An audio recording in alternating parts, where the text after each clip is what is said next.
রাজনগর থানার অন্তর্গত রাউতরা গ্রাম গতকাল সন্ধ্যা ৬টা নাগাদ যেন হঠাৎই আতঙ্কে থমকে গেল। মুহূর্তের মধ্যেই আগুনের লেলিহান শিখায় ভস্মীভূত হয়ে গেল দুই পরিবারের বছরের পরিশ্রম, স্বপ্ন ও সংগ্রহ করা ধান। স্থানীয় সূত্রে জানা গেছে, রাউতরা গ্রামের বাসিন্দা মাধব মাল ও সুকুমার বাগদি দুই পরিবারেরই ধান পুড়ে যায়। সন্ধ্যার খাবার রান্না হচ্ছিল ঘরের চালায়, সেখান থেকেই আচমকা আগুন ছড়িয়ে পড়ে। প্রথমে রান্নাঘর, তারপর আগুন এত দ্রুত ছড়িয়ে পড়ে যে চোখের পলকে সেই আগুন লেগে যায় বাড়ির উঠানে থাকা ধানের পালুইয়ে। স্থানীয় বাসিন্দারা প্রাণপণ লড়াই করে যতটা সম্ভব ধান সরানোর চেষ্টা করেন। কিছুটা ধান বাঁচানো গেলেও বাকিটা মুহূর্তেই পুড়ে ছাই হয়ে যায়। আগুন নেভাতে দমকলের একটি ইঞ্জিন ঘটনাস্থলে পৌঁছায়, কিন্তু ততক্ষণে ক্ষয়ক্ষতির পাহাড় তৈরি। পোড়া চালার সামনে দাঁড়িয়ে অসহায় কান্নায় ভেঙে পড়েন দুই পরিবারের সদস্যরা। তাদের কথায়, জীবনভর পরিশ্রম করে যে ধান তুলেছিলাম, চোখের সামনে সব শেষ হয়ে গেল। বুঝতেই পারিনি আগুন এভাবে ছড়িয়ে যাবে।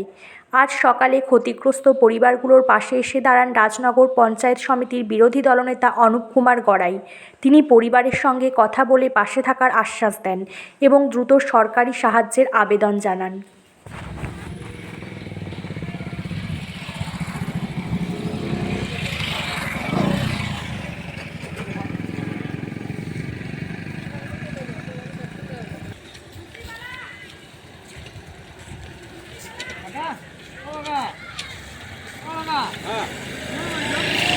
আমার জিনিস গাদা ভরা আছে, ওখানে গাদা জিনিস ভরা আছে।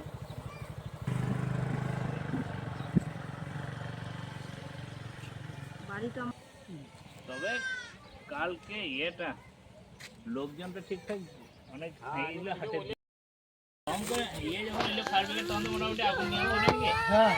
না না, ও তো 15 মিনিটে মোটামুটি সব শেষ। আমরা যখন ওখান থেকে দেখলাম তখন আগুনটা বেড়ে, মানে তখনই প্রচণ্ড আগুন।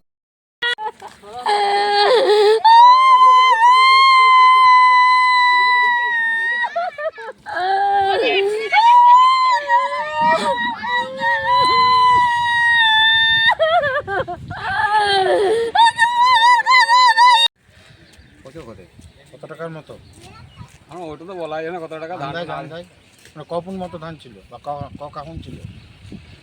এখন 4 বিঘে ওখানে ধান ছিল। 4 বিঘে ধান, প্রায় 7 ধানের ভালো ছিল খুব, 36 কুইন্টাল ধান। আমাদের কিছুটা পাওয়া যাবে নাকি? কিছু পাওয়া যাবে।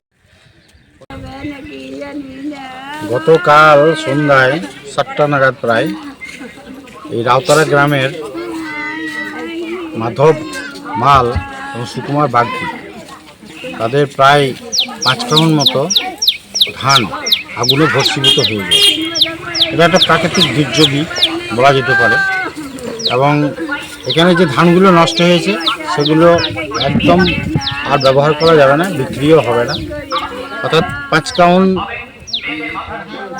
কাউন ধানে প্রায় আপনার 36 কুইন্টাল মতো ধান হতো।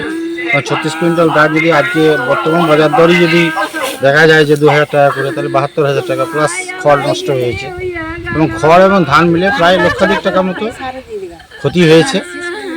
এই ক্ষতি সামাল দেওয়া হয়তো আমাদের পক্ষে সম্ভব নয়, কিন্তু তবুও আমরা আমাদের ঊর্ধ্বতন কর্তৃপক্ষ যারা আছেন জনতা পার্টি, ভারতীয় জনতা পার্টির পক্ষে, তাদেরকে বলবো তারা অবশ্যই সহযোগিতা করবেন আর্থিক।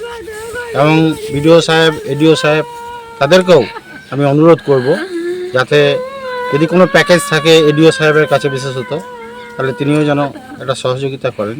আমরাও যারা আছি, আমাদের মতো যুবক সম্প্রদায়ের মানুষ, তাদের কাছ থেকে যতটা পারবো সহযোগিতা তুলে তাদের হাতে আমরা তুলে দেবো। আপনার পরিচয়? আমি রাজনগর পঞ্চায়েত সমিতির বিরোধী দলনেতা। নাম? অনুপ কুমার গড়াই।